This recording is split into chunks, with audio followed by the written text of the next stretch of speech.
Conspiracy Journal podcast. The transmission starts now. I'm trying to learn how to breathe. I'm trying to learn how to podcast. I'm trying to learn how to be a breathing podcaster. Okay. Welcome to the Conspiracy Journal M-Files. Yeah, what are we M-filing today, Michelle? I am Michelle. You are Bobby. Bobby. This is Greg. I'm Greg. And we are M-Filing the Truman Show. Classic. Bam, bam. Classic. And I'm breathing. And I'm breathing. Yeah. Okay, that was a terrible intro. Let's take it from the top, boys. Okay.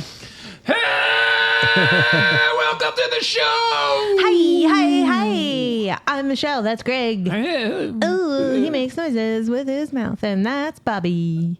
Hey, what's... All right, way to bring it down, Bobby. Sorry, those two intros, the disparity between the two was wild. All right. Pretty wild. Let's keep both. They both are in. Uh-huh. And then Maybe now that you guys each got those out of your system, we do a normal one. we do a normal. Well, I don't know what that means. I don't know what that means either. How about you lead us, Okay. Mr. Normal? Hey, everybody. Welcome to the Conspiracy Journal podcast. My name is Bobby. Hi, That is Bobby. Greg. Hi. That is Michelle. Hi. We're talking about movies today. We're Oh. doing the M-Files. Oh. We're talking about the Truman Show. Okay. That crazy-ass surveillance state bullshit that they foisted upon us in 1998. Mm-hmm. That's what we're talking about today. Okay, I remember it. Jim Carrey. Yeah. Serious movie. Directed by Peter Weir. He was Jim Carrey. This was a thought that I had a number of times throughout the film. I think Jim Carrey is an underrated actor. And Oh, yeah? just for his like skill as an actor. I mean, I know that he's like celebrated as a comedic genius, but his course. skill as an actor is so good. And as I was watching that, there's so many films that Jim Carrey makes them what they are. Mm-hmm. And I was thinking about, no super shade to these guys, but I was thinking about in the 90s, like Dennis Quaid and Richard Gere. I was like, any movie that they were in, you could just switch them. And it's Yeah, the same sure. fucking movie. Sure. But Jim Carrey has a lot of these films that they would be a totally different film without him. And Yeah. Oh, could yeah. not be the thing that they were. Yeah. But for him, and he does such a good job. Like there's so much, and we'll get into it. There's so much crazy stuff in this movie, and they don't give him a ton of space to express himself emotionally. Mm-hmm. But I feel like he does so much with the little spaces that they give him Yeah. to express how crazy this is. Yeah, absolutely. I will say, watching this, I have not seen this movie since like probably around the time it came out. I don't think I had either. Yeah. Okay. It felt very fresh to me. Yeah, so there was a lot that I didn't remember. I also had some false memories about some of it. Like I remember it happening a different way.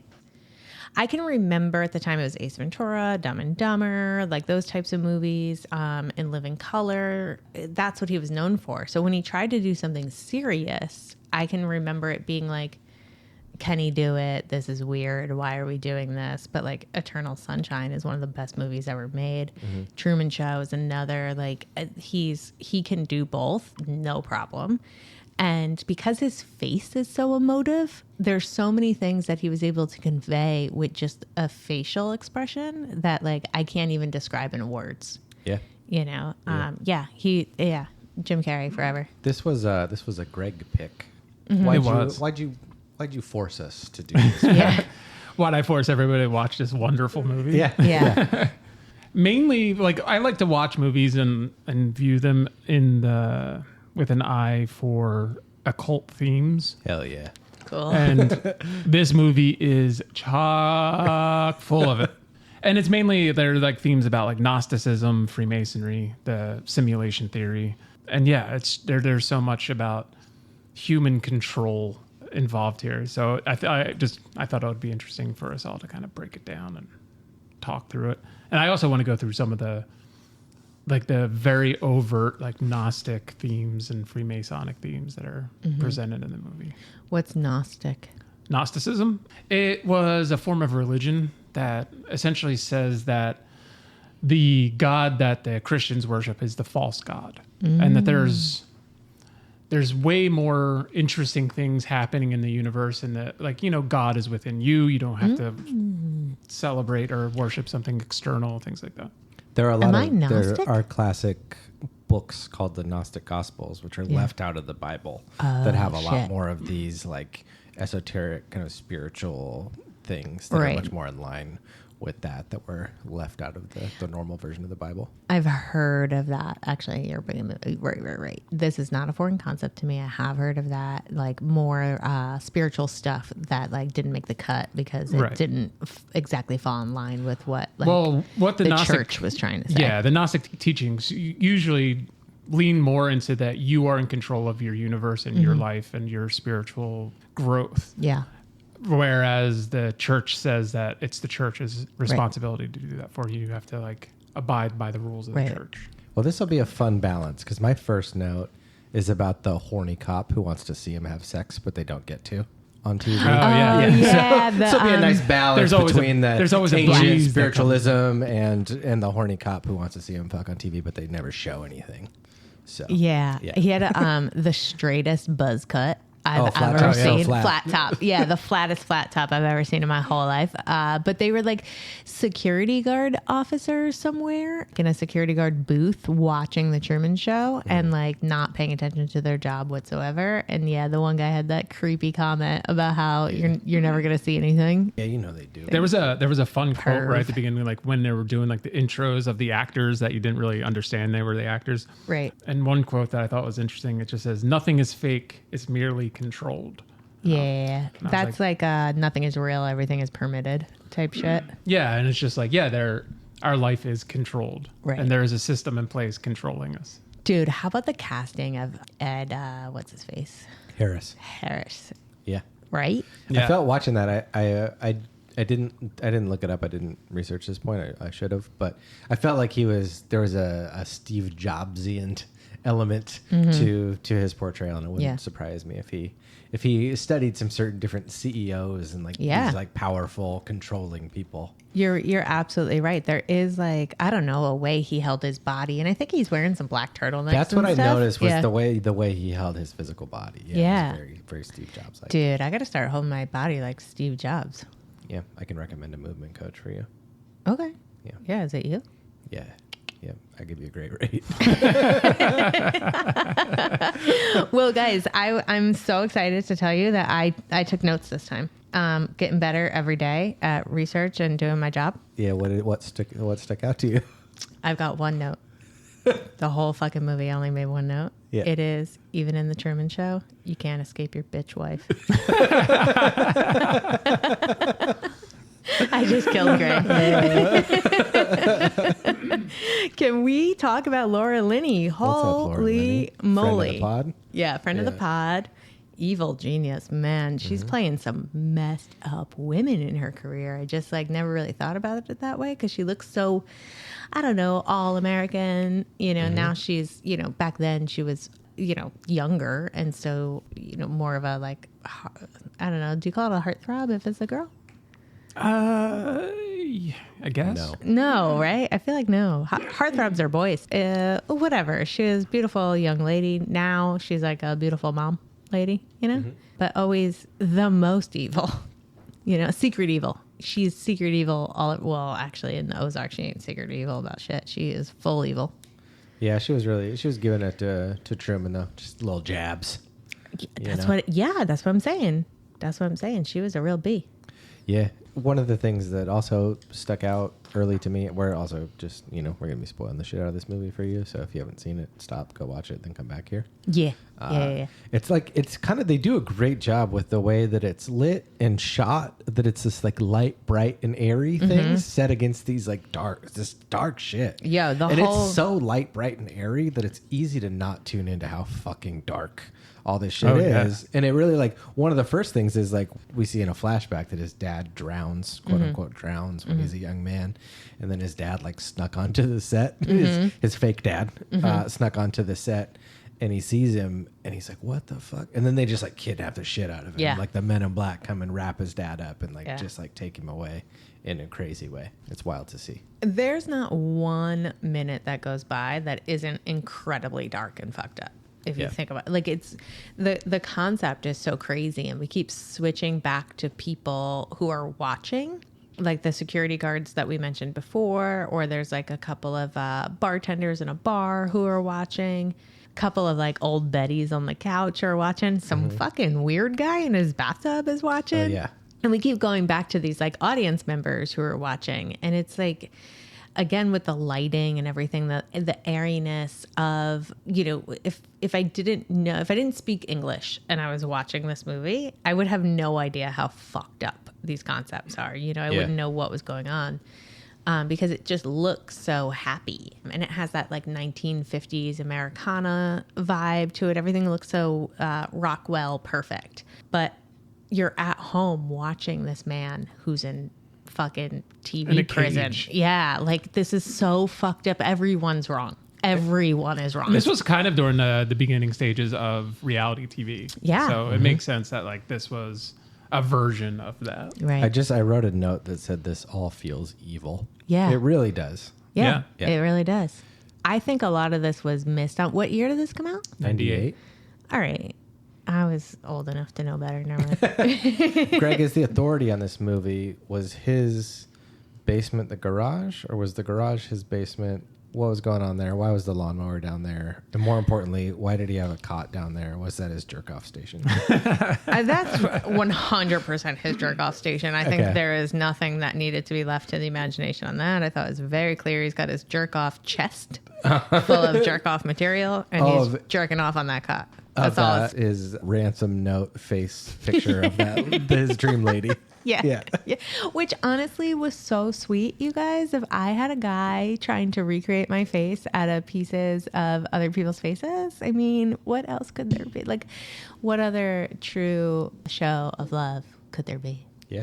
You know? Yeah. I'm just thinking about a jerk off station now. I did it factor this into like my occult themes. Yeah, where exactly what's does that mean? What's the symbolism of that? Can I start off with one like piece of symbolism? Like, Yeah, absolutely. Oh my God, give me Absolutely. all the pieces Please do. of symbolism. All I've got is like horny cops want to watch him have sex. So the Yeah. occult symbolism is Yeah. all you. But also, this feels evil. I did pick up on that part. Yeah. Well, it I'm starts- already done with my one note, so It all kicks off when that light falls from the sky, Yeah. right Yeah. at the beginning. Yeah. And then immediately they're just like, oh, it was from a plane or whatever. And like they try to like cover up the story of what Yeah. it was. But when he picks it up and he looks at it, it is labeled as Sirius. And Sirius in esoteric terms is the morning star. It's the bringer of knowledge and light and information, also known as Lucifer. Lucifer is also known as the morning star. Okay. And Lucifer is the bringer of knowledge and enlightenment. And this was a representation of that. It was the first step in his journey to enlightenment. It was like that event kicked everything off. Like it made him start questioning things. It was the original spark of something's wrong here. And everything started to spiral from there. Also, in esoteric terms, the blazing star is derived from Egyptian symbolism. It's represented as the star Sirius, and it's the source of spiritual regeneration. So this is the beginning stage of his journey. okay. And that's again, like it's just it's a weird little thing to Right. put into a movie, and like why name it that? So that's like the first like esoteric little theme that's being built here. I wonder if they didn't label it, which was like, as someone who's worked on sets and stuff before, I can say that this tracks, that someone would write on a piece of tape and stick it on the light. Serious, like that all tracks. Like I don't call bullshit on any of that, but like if they had never labeled it, I wonder if the people, being like people like you, Greg, would still have like the same connection. Like, did it even need to say Sirius for you to be like, oh, that's the morning star that fell from the sky and is Lucifer and is the start of his spiritual enlightenment? Well, even if it wasn't labeled, I'm sure there would still be some sort of connection. Like, Yeah. but the Yeah. fact that it was like leads me to believe that it was on purpose. Purposeful. That, Yeah. that this was the reason for it, and like this is the hidden theme like Yeah. behind it all, because so much of this movie tracks down that road in terms of, I don't know, again going back to like the idea of Gnostic teachings and how our reality is a false reality, and it's created by the demiurge, who is the false god who's created a prison to keep us distracted from the real world. And that's essentially what this was. It was this overarching theme of let's keep this person distracted from everything. Whenever he started asking questions, his buddy shows up with booze. Yeah. And he's just like, and booze was always something in Gnosticism that the soldiers of the demiurge were known as archons. They would use alcohol and other substances to distract people from attaining enlightenment. Okay, we have to do an episode on all that. That's crazy. Yeah, so like the idea of the Morning Star and Sirius being like introduced right away is just like that's that initial spark of inspiration that like led him down this journey. I would like to challenge you, okay, because he is already thinking about things being wrong because of his interaction with the super hot babe. Sure. Because obviously her fake dad tells him we're moving to Fiji as a way to be like, he can't ever go there, you know? Then from there on out, he's obsessed with Fiji. I just got to jump in here. Yeah. Tell me. That scene where he says we're moving to Fiji, whatever he's driving, shredding on the beach, I can't tell if it's a Subaru. I think it might be a Subaru or maybe the old school Toyota Tercel 4-wheel drive wagon. Sure. Whatever it is, it's a superior beach mobile. Yeah. And he's really like shredding through the dunes like it's nobody's business. He's doing crazy shit that nobody's got any business doing in that kind of car. And he's really going for it. So that's all. I just wanted to get in that plug for those old school 4-wheel drive wagons. You know what? That was lost on me. Now that you mention it, the way I remember it, he comes flying over the dunes. Absolutely. Fucking absolutely shreds in a GD the beach. station wagon. Yeah. That's a good point. Yeah. All right. Yeah, I should. I didn't pick up on any of the things that you guys are putting down right now. So I'm glad we're having this talk. But then he becomes obsessed with Fiji because he mentions Fiji. Yeah. So like the seed is planted by that, which I assume he's in high school because they're at like a little school dance type of I vibe. think they were at university. It said like college age. Well, think about the idea of like spiritual growth. There's always someone that shows up in your life that becomes like that person that just sets you down that road. Like we don't really think about it. Even in like the Matrix, there was like Morpheus, that character of like guiding Neo into like the reality of the world. And I'm not trying to placate you guys, but I think that you're both right.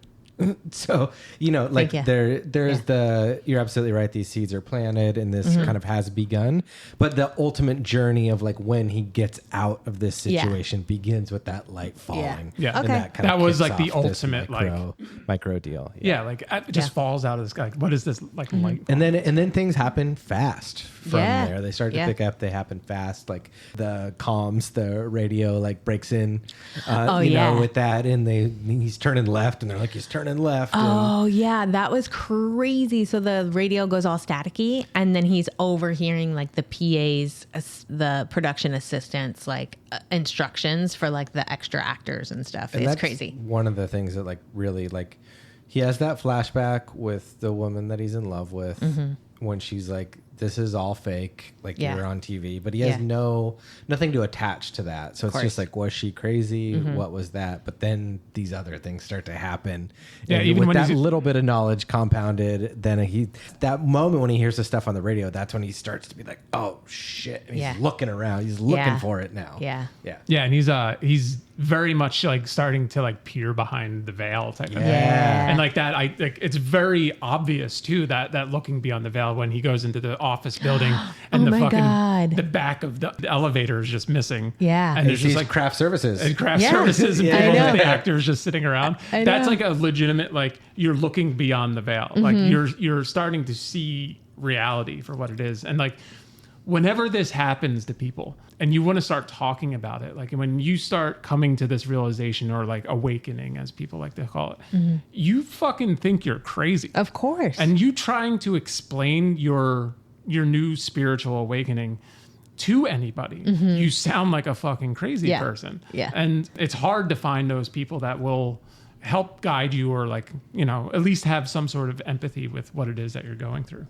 And so like you would see this happen to him where he obviously everybody was in on it, but him just trying to explain it to anybody, everyone else was just trying to distract him. Right. Go back to what you were doing. None of this matters. It was just don't focus on seeking anything out. Like you want to be calm and comfortable and go live your life and don't bother with the rest of the world. This is what you're supposed to be doing.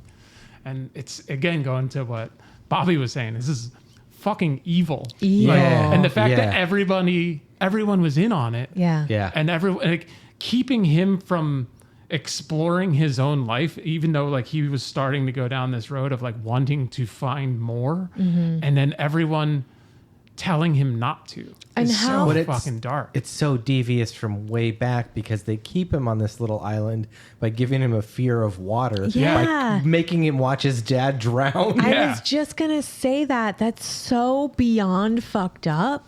It's so beyond fucked up. And you would think, all right, I'm about to fucking be ridiculous right now, but you would think that, like, all right, sure, we have Ed Harris is in charge of this whole thing, but there are seemingly hundreds of people involved in this, like, quote unquote production. And so, yeah, even though that he was the first person to be adopted by a corporation, so like you could, I guess, do whatever the fuck you Terrifying want concept to it. in and of itself. Terrifying line. Insane. Human slavery corporation. What are we even talking about? But beyond that, there are other people you would assume that have to make these decisions, you know? And so the decision to, like, I know what to do, let's kill his dad in front of him and give him a crazy fear of water. And anytime he goes near water, like, really fucking induce that and That's amp all it Christoph, up. man. Yo, it's crazy. Christoph is like Christ of, which is Oh, shit. the idea of the demiurge and the grand architect. Okay, tell me what's demi what? Demiurge is the Gnostic false god that created this right. false Right. reality.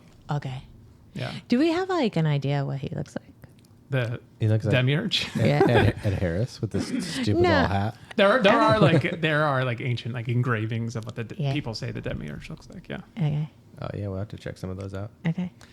There's so much, like, it's absolutely evil, but there is some really funny stuff with all of the whole deck is stacked towards keeping him in this little space, this little island. And I love, so right after he kind of sees through the veil, sees the craft services, all that, he goes to the local travel agency to, Oh my God. to book a plane Yeah. ticket, and the art on Yeah, the it's wall just like this could be you. There's is lightning striking so a funny. plane. Yeah, there's a plane getting struck by lightning, and then there's just like a poster that's like, I think it's maybe for like travel insurance. It's like, have you thought about terrorists, disease, wild animals, street gangs? Yeah. It's just like such a great list. And these are just all on the wall in the travel agency, and so it's just such a nice touch. I loved it. I love that we all picked up on that because that was absurdly crazy. Yeah. You know, instead of promotional posters up on the wall, they're all like warnings against traveling, which I obviously is supposed to subliminally stop him from wanting to go Right. anywhere, you know, but like I feel like there's probably so many of those things in this movie.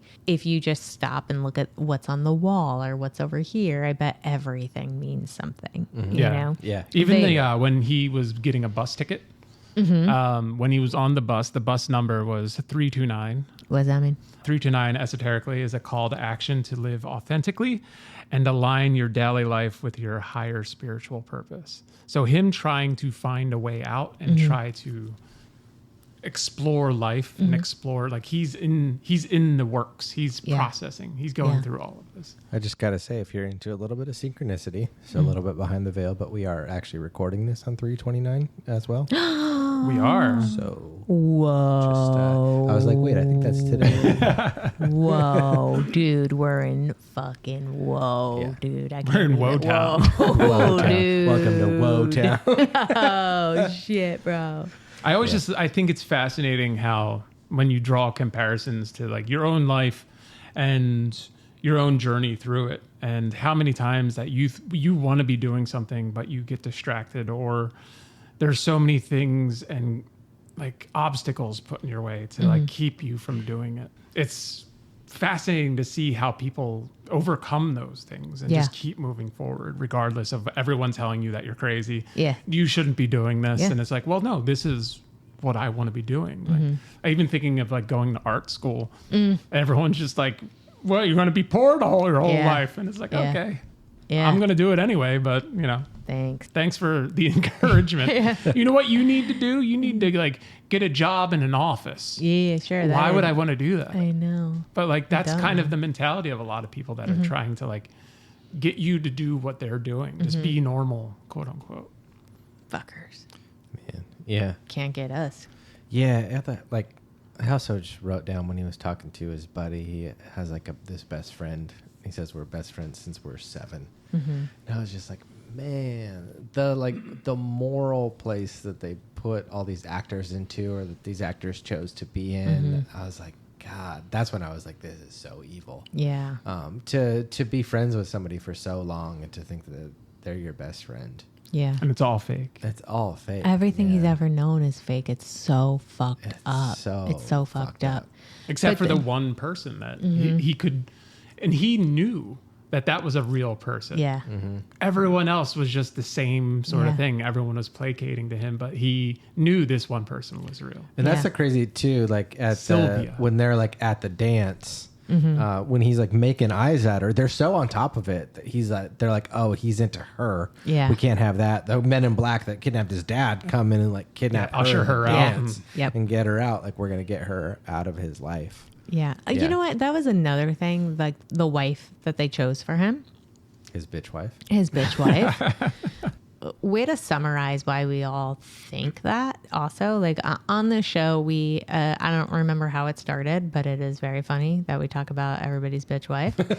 But it's true that this was like a part of the American fantasy was to like get a bitch wife and a house with a picket fence, you know, or whatever, you know, and work at the office, you know, and do all those quote unquote normal things. So like how they had her treat him was the American ideal, which is Yeah. so fucked up, dude. So fucked up.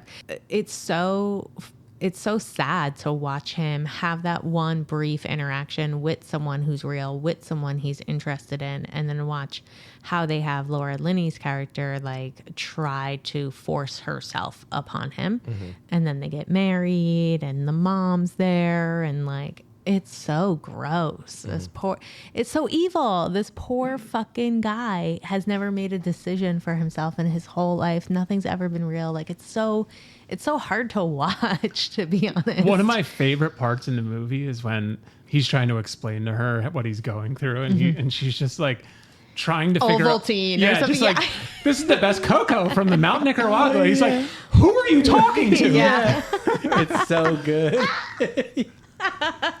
It's so funny. Yeah. Oh man. That was crazy. Also, there's a part where he's trying to escape the island, but he's afraid of water, and the only way off an island is a bridge, right? So he's in the car with her, and she's in the passenger seat, and he fucking guns it and tells her to steer. He closes his eyes and just goes for it. Like that's how desperately he has to get out of here.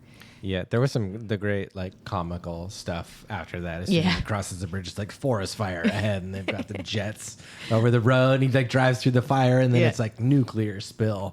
Yeah, And he runs They into the ramp it up. woods, and they like attack him. And There was it's it was funny. guys in There suits. was a certain point that it cut to Christoph, and they're like doing the interview things like for Oh, the yeah. show. And he said, the real world is the quote unquote sick place, and people prefer their cell. And it's so dark. Dude. Yeah, you could, Jail. man, you could talk for a long time about the symbolism of modern society and the Truman Show. And it is like, man, it feels like it gets more prescient and more salient by the day, you know, as far as like ability for us to be surveilled and controlled. Oh my God. And all these things. I forget what. And it goes back to that saying of people prefer the cell is like we just accept it. We know that all of this shit is happening, and we're just like, okay. Like when you look at like anything crazy that happens in the news, like no one cares anymore. Yeah. And it's just like, yeah, that's life. That's just part of it. What am I supposed to do? I'm having trouble at work. I can't find a job. Like that's what people get worried about. And What then was that's the just- phrase that you used in Anatomy of a PSYOP that was like expectation management or something? Oh yeah, Whatever- perception management. Perception management. That's like So that's dark. become normalized to us. Yeah. Those kinds of things. Ugh, that's so dark, man. Oh, there was a cool little spot right when he was like at the beginning stages of him awakening. There was an arch over I think the entrance to the town that said "Unus pro omnibus" and "Omnis pro uno," which was one for all and all for one. And then even like that little aspect was so interesting. Like the one for all, like it's Truman for the audience. Yeah. And then everyone in the town was there for him. So the all for one. For sure. Yeah. Yeah, I feel like I could watch this movie a lot of times and keep noticing new shit. Yeah. Yeah. Going back to what I said before, I bet you every scene has got something in the background or something that is symbolic in some way. Yeah. Yeah. Fucking A, dude. Yeah, his I wanted to look it up just because, but I made a note for his license plate, which was 816 Kaz. Okay. And I looked it up, and it says I was able to find some things, but it says in awakening communities, this is often viewed as a coded message about escaping false realities and the staged nature of the physical world. Shit. Dude, they really did their homework for this movie. Yeah. And there's that license plate pops up in a couple other movies, and like odd variations that have the same themes, which is kind of fascinating. Cool. That's cool. It's funny. I would like when at some point his dad comes back.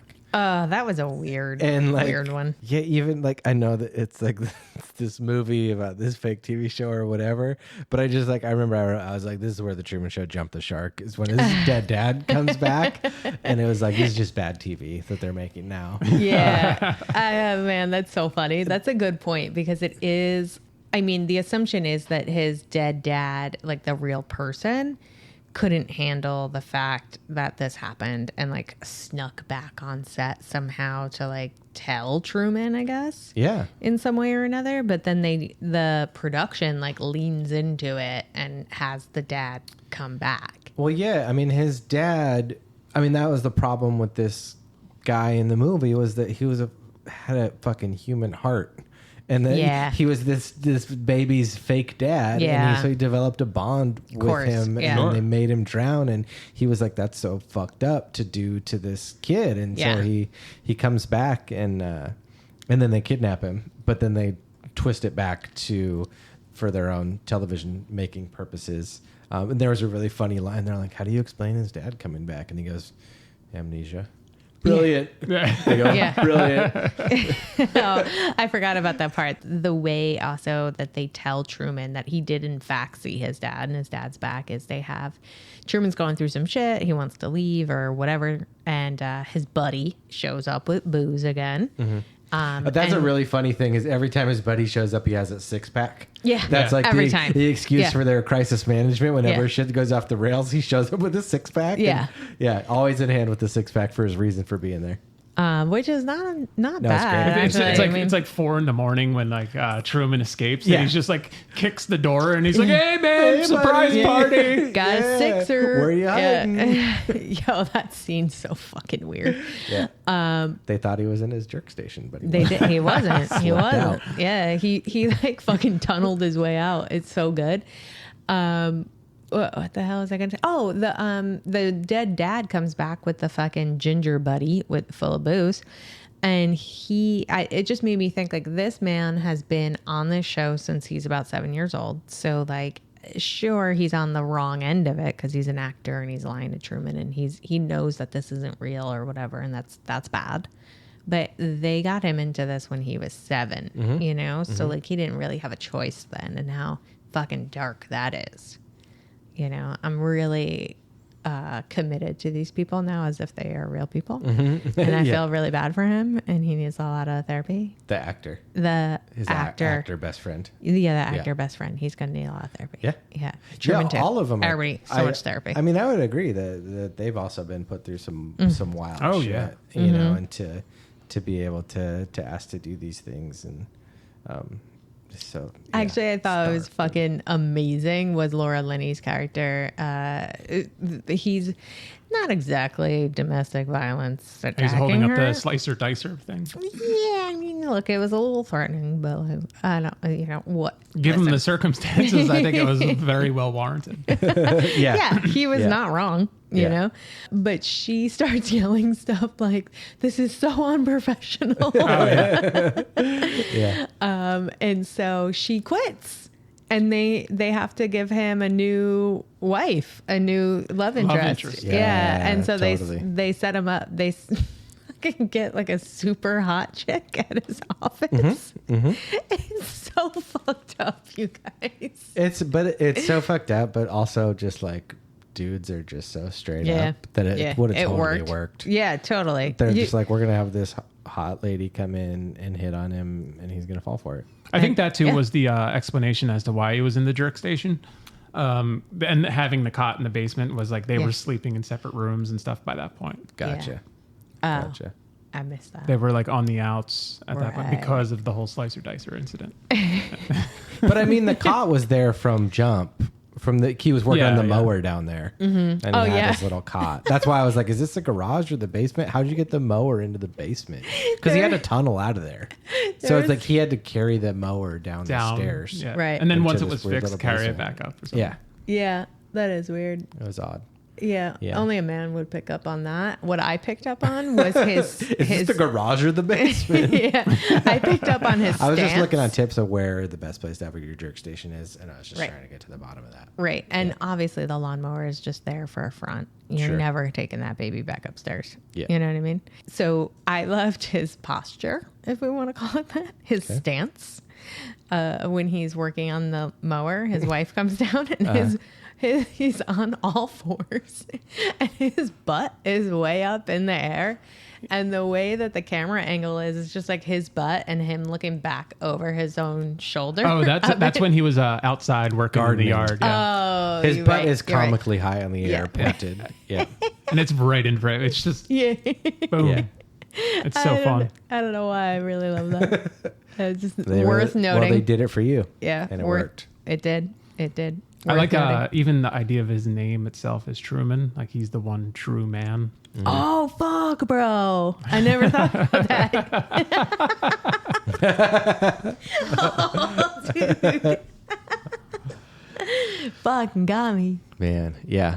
Yeah, this place where they filmed it, they did such a good job. It's an actual little town in Florida. Yeah. This is not the back of a lot somewhere? No, it's a real town. And I mean, the HOA, it's probably the most insane HOA in the world. I can imagine. Oh all the regs with like what kind of like pastel colors you have to use or can't use. Right. You have to keep your picket fence tight, and it can only be this far from the curb. And it's a real place. Insane. That's insane. That's all I have to say about that. That's what I guess. I mean, like there's a fun little detail too with the dog of the neighbors name's Pluto. The Dalmatian. The little Dalmatian, and Pluto is also a planet. Well, yeah, but it like represents transformation and regeneration and destruction and rebirth. So it is sort of a symbol of what he's going through. He's like his old life is being destroyed, and he's being reborn in a way. Yeah, just another little odd tidbit of something that was in there. He's reborn as a sailor, because when he tunnels out of the basement and escapes, and they're like looking for him, like where the fuck did he go? And they think that he's afraid of the water, so they sure as shit don't look there. Yeah, but the looking for them scene, the search scene, if you will, is wild. Everyone dissolves from he's got to be 30 years old. So everyone involved in this production has been doing this for 30 years, but one thing goes wrong and they all lose their fucking mind. No one knows how to be cool. They fucking put the sun up. It's like at 3 in the morning. Yeah, it's 3 in the It's too early for that. Yeah. That was a lot of fun to watch them lose their minds. Yeah. And then it's so jacked up. He's out there and they're like, there's no lifeboat out there. And Christoph's like, turn it up, turn the crazy storms up. That was so fucked up. He would have killed him. He would have killed him. Yeah, absolutely. Also, it's like that scene. It seemed like maybe on purpose, maybe on accident. He has all these lines around him. And what's the symbolism on that? Lashed to the boat. And I was just like, God, I was just picturing sailors losing their minds. Because that's a big no-no on a boat is getting between a line anywhere. Because they'll take your limb off. Yeah, if for it sure. gets wrapped around you. And he's only wrapped in all these lines. That's a very good point. Yeah. There is some symbolism with water. Knew it. But it's just it's represents like fear and cleansing at the same time. So Okay. like people do have a fear of it, and it goes back to the whole theme of death and rebirth, and that's what happens to him when he's on that boat during that storm. He has to die to be reborn. So he's facing his fear, and like the path to enlightenment's always treacherous. Yeah. So he has to go through hell. The only way out is through, guys. Exactly. Now that I only think way about out it, it's is more through. like when he comes back on the boat with the lines wrapped around him, it does seem like he might be in like a crucifix kind of pose. Yeah. As he's like splayed out Yeah. on the boat. Yeah. And then I know we're at the sort of the end now, but there are a few more very heavily symbolic Tell me. things right at the end. Like when Yeah, he hit hits the edge of the dome. I also like that's the one scene that never left me from the original time that I watched the film. Same. Like I just always remember that. It's so oddly powerful Yeah. when he hits the end. Yeah. You know, and God, it was so good. Yeah. There's a you probably know the painting I'm talking about, the illustration. It's called the Flammarion engraving, and it's the idea. I totally know it. Yeah. It's the idea of it's usually depicted as a monk peering beyond the veil, and it's usually of the domed firmament. There's reality, and then there's the extra reality. There is what's beyond. Yeah. So it's like it's this idea of him like peeking Peeking out out. beyond the veil, and that's where he's at. And then when he gets off at the edge, I'm assuming it was on purpose, but maybe not. When he's walking along the rim, he becomes very Christ-like. Like he's walking on water. Yeah. That's essentially shit. the visual. He's now he's at the beginning stages of his true enlightenment. Yeah, he has all the knowledge Yeah, at that moment. Yeah. Yeah. yeah, and he's Christ-like. He's walking on the water, and he comes up to steps, and those steps there are 16. There are 16 For the steps 13 families of the Illuminati. Up. Well, there's two things happening here. 16 going up, but it's also reflected in the water, which becomes 32. I didn't Totally. note like that. Like I love the way that they, just as a movie nerd, I love the way they lit that scene. The use of shadow and the Yeah. stairs reflecting on the water was like really incredible. It's a really Yeah. incredible shot. They did such Yeah. an awesome It job. reminded me of the Labyrinth with David Bowie, like the way the staircases were in that, like whatever kind of like movie. MC Escher style. Yeah, exactly. Whatever kind of movie magic was going on, I fucking really dig it. I like that. Like they somehow made that like a service entrance. Yeah. Like, Oh like- yeah. Like So what good. are you doing out there? Yeah. Like that. Like you're out on the edge and there's just water all around you. Like Yeah. okay. Like what are you fixing that you needed to have this Oh, entrance? They had to touch the up the little sky. paint. Yeah, touch up they the got to little touch paint up on the sky. Oh, okay. Yeah, the dome, some of the fucking LED lights went out. They got to go fix that. Yeah. I got no problem with that. Yeah, it's like the guy at the resetting the pins at the bowling alley. Like, what are you doing Totally. back there, friend? Yeah. Also, like the building code, you know what I mean? You know, the fucking building department, the fire department was like, you got to put at least one fucking Right. exit Yeah. door. You Had know? to keep it up to code. That's right. So what's the 16 steps? Oh, yeah. Oh, and no, the 32. The 32. There's 32 steps in Scottish Rite Freemasonry, and it's the steps to enlightenment. So at the beginning stages, you're ignorant, and then you are enlightened. And so he walks up, quote unquote, like the 32 steps. But it's 16, but it's reflected. And if you think of the term like as above, so below, he gets to the top, so he's on the 32nd step, and his 33rd step, which in Scottish Rite Freemasonry is like an honorary step, and that's now you are truly enlightened. There's nothing you can do. You have to be that degree of Freemasonry is bestowed upon you, like that you've achieved something that not everyone else can. Right. And you are honored with this particular degree. So his 33rd step is up out the door. So the door is open. He takes one more step and he's out. He's gone. Yeah. So that's why I was like, there's a lot of symbolism there that like has to be on purpose, Right. especially given all the themes throughout the whole movie. It was the moment that he has, like, at that point, Christoph is speaking to him. Oh, yeah. You know, he's talking to Creepy. him. And this was to back to maybe like the first thing I said, Jim Carrey's ability to express emotion in the little space that he's given. Like, Christoph is telling him to stay there essentially. And he just kind of looks up and just with his little like, well, if I don't see you, you know, good evening, whatever, and good night. Yeah. But he just like but it's like, fuck you. And he does such a good job of conveying the necessary emotion for like what he's done to him, and just that little space without betraying his like super nice guy personality. Like, I just thought that was just like brilliantly done, brilliantly played. And he just like, I just felt like he really nailed that scene in that line. Absolutely. And because it really like came through the fuck you. Yeah. Because that's what we as the audience want. Yeah. We really need him to say fuck you at that point. And I felt like he really nailed it without betraying the film or his character or anything like that.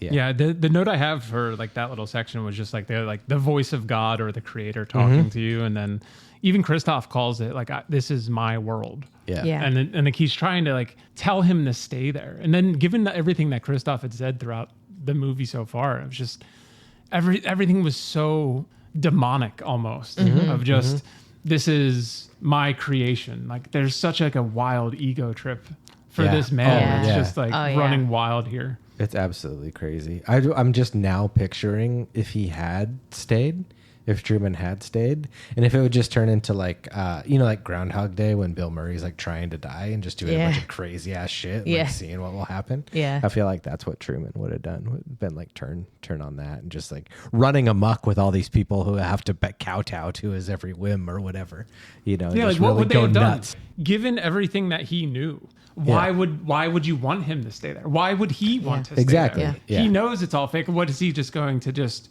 participate in this charade now? Like, I felt like that was also a good like kind of like takedown of Christoph's character, like that showed through like any like fake gravitas that he had, because he just wanted like the advertising dollars to continue to go. Yeah. You know, and he thought of himself as like an his artist. control exactly was like going away, and like if you're an actual artist, like this sounds fucking pretentious, I'm sorry, but like you would know that that's the end. You know, like if you really like this is so logically the end of this thing, and you'd be like, fiend. You know what I mean? But he's like, no, stay so we can sell fucking Ovaltine or whatever. Yeah, because he's a narcissist. Yeah. Fucking narcissist. It would have been fucking weird. Truman Show 2 is a really weird movie. Yeah, I feel like I Truman want to watch it though. I wonder if Truman would just be like an alcoholic, because obviously they can have booze. Yeah. Speaking of Truman Show 2, Michelle had built a whole narrative about what happened after he left the dome in her mind. did he enter another dome? No, I swear to fucking God, dude. Yeah. I remember the way the movie ended was... Michelle's written the opening scenes of Truman Show 2. It's just, when it was over, I was like, wait, what about that whole part where he meets the super babe? Because the way I remember the movie ending is he tells him fucking, good evening and good night, fuck you. And then he goes out the door and she's coming down her flight of stairs from her apartment, and they meet up and they live happily ever after. Where's that part? I remember that part. Flat Top Cop wants to know, do we get to see them have sex or do they not show it? No, they didn't show it. Okay. But we know it in our hearts. Fair enough, yeah. And they live happily ever Well, after. and that was, I think they did do a good job with that, which I think is why you created that whole fantasy in your head, is because they do show her like putting her sweater on and like going down there and then him leaving. So you do make this bridge, you make this connection. You guys, I was so sure that all happened. I wonder if there's a Mandela effect for I people think- like you Fucking, I that think there remember is. the ending You of guys, the Truman Show. If you have a fucking Mandela effect and you remember the fucking way that this shit ended, you better call us at the Strange Exchange. Yeah. Whatever the number is. Yeah. I got it. It's 929-445-3705.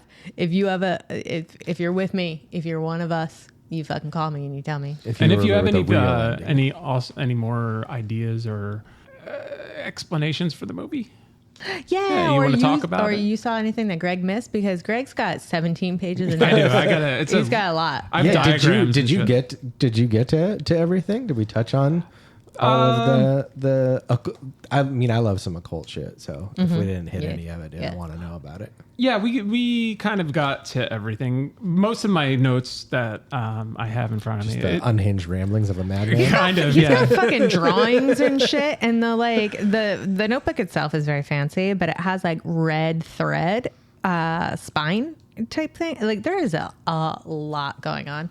You guys just wait till we have a video aspect of this podcast.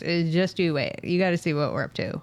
I don't know why there's drawings, but he's got drawings. No, I was drawing like the idea of the domed reality. Sure. And that's part of Gnosticism too. And like, okay, what's on that page though with the line and the squiggles? That's the steps. The 16 steps. Oh yeah, of course. In the mirror reflected. I am looking at the Flammarion neat. engraving.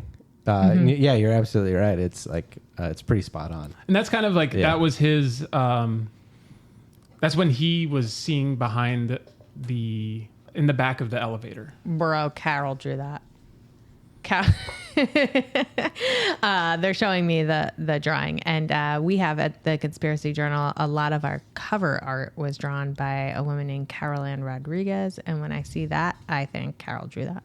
Well, this says the creator was the Library of Congress. So sure, whatever. That's probably where it's at. I know it was published, I think, in 1888 in definitely Carol.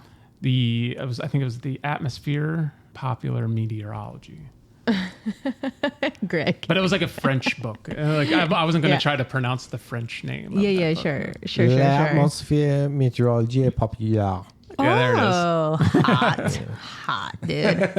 That was okay. But yeah, it's like the idea, Bobby. and a lot of people have that as a psychedelic thing, and it's just like, oh, when you do psychedelics, like people go to that image and just be like, oh yeah, this is what's happening. Cool. And you can see beyond reality and stuff.